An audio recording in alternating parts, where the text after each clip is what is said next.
Well, when I was growing up, music was in the public schools. It was also in my mother. The minute she got pregnant, she started going to all the big concerts.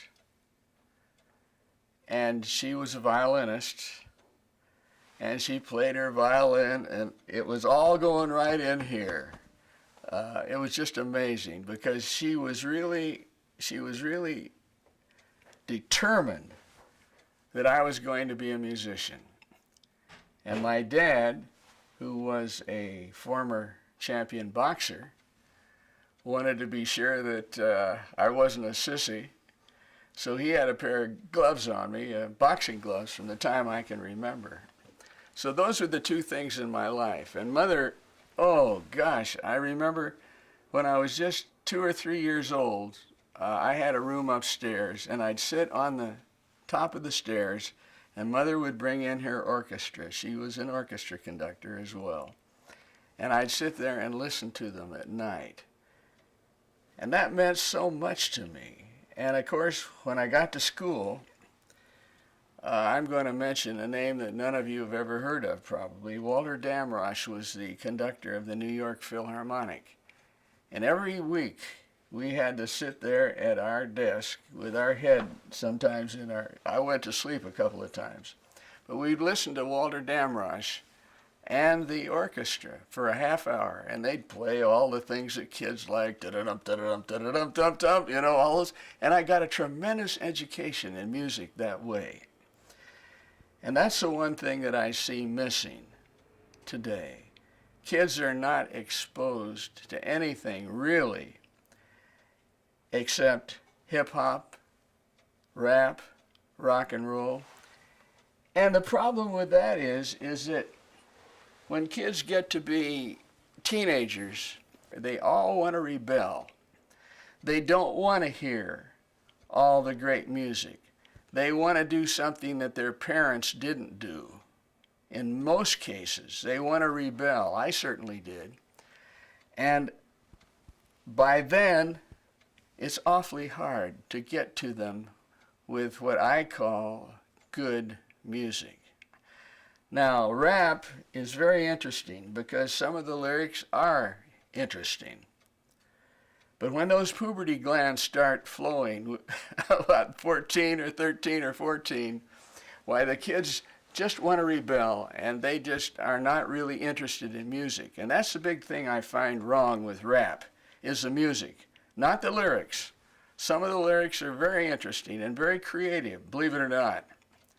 But the music is usually one or two chords, and after you hear just a little bit of it, why, you just try and turn off the music. But when we catch kids in the second, third, fourth, fifth, sixth grades, just before you can even get to them still in junior high.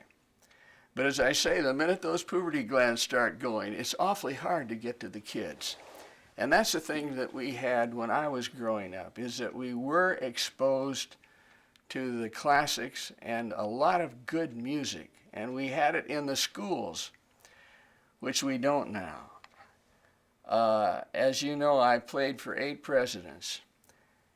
And I love so many of them.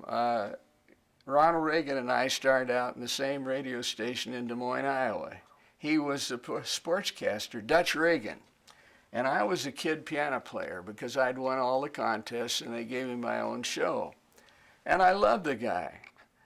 But he did one bad thing, as we all do in our lives. He took music out of the schools here in California and supplanted it with science and all the mechanical courses that they could get, and computers and the whole thing. And he saved so much money that all the other governors in the country said, hey, we got a financial crisis here, let's take music out of the schools. And I think we've destroyed not only music in the schools, but I think we've irreparably harmed our children. Because music is, they've proved it again and again. I don't want to go into all these statistics, but music helps so much even in math, even in science. It's a great calming factor. It helps you study. But if you don't know it, and all you're listening to is blaring radio, bam, bam, bam, bam, with all the beat going on, it's hardly conducive to learning. It's a tension thing. And God only knows you have enough tension when you go in the next day for your test in math or your test in science. A lot of kids get sick before they even take the test. So that their whole life is a tension thing instead of tension, relaxation. That's what life is, tension and relaxation. If kids get into drugs, they're relaxed all the time. It's not good. You need tension, but then you need that other side of it. When I was young, I loved music. I always did. But again, when when those juices started, those puberty glands started functioning, why, I was interested in sports and the girls, not necessarily in that order.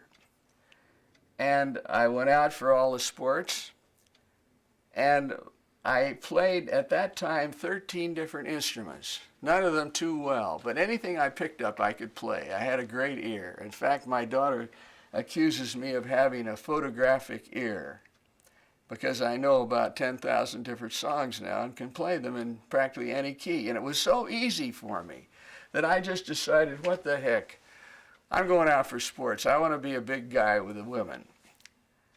Well, I remember that first year when I lettered in basketball, I was okay with the women, but by the time I got my suit off and got changed, all the girls had gone home.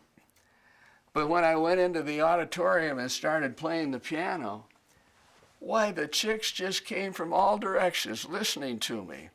And that's what I try and tell kids today, is don't put music down and don't think it's sissified, because if you want to get a girl, and I say this to the guys, learn to play an instrument. They'll flock around you like you can't believe, certainly as much as they ever do in athletics.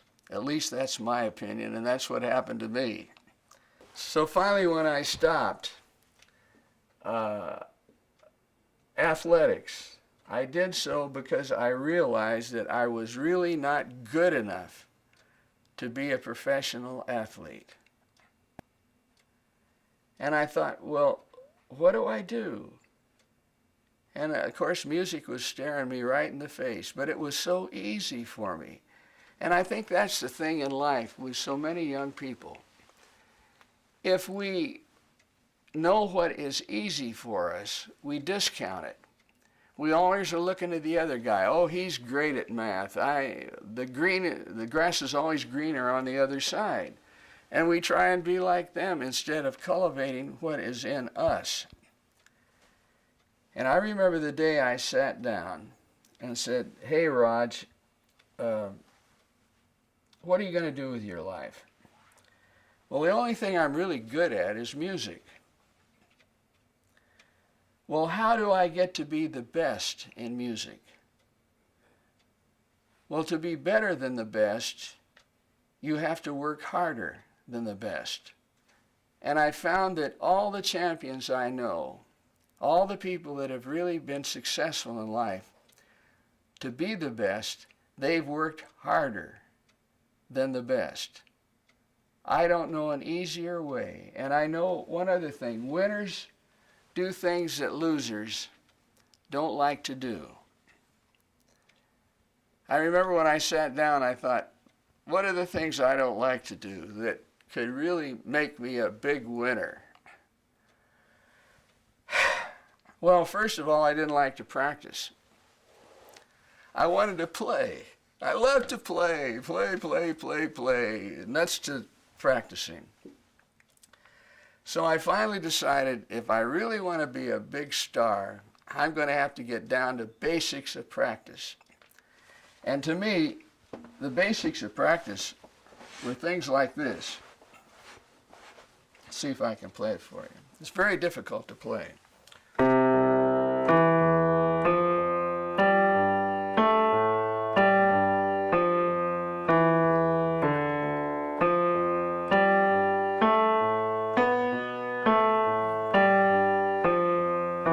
Etc., etc., by the hour. Now that developed tremendous strength in my hands. It was also the most boring thing I've ever done in my life. But I said, if I really want to make it, I'm going to have to get my technique up. And it developed my technique to the point where, well, those are like scales. I don't think anybody plays scales any faster than I do today. Like this.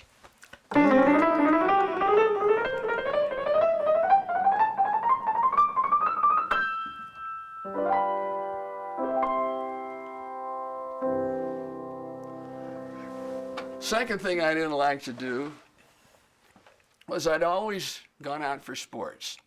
But I wanted to play. Do you play sports? Oh boy, I love baseball, basketball, you name it. Golf, did the whole bit. But what do the top golfers do? What do the top baseball players do? What do the top basketball players do? I see these guys after the game, after they've been sweating and straining for 2 hours, I see the basketball greats, after everybody has left, I see them out on the floor shooting free throws. I see the baseball players after everybody's gone, batting practice in the cage until their hands bleed. Winners do things that losers don't like to do.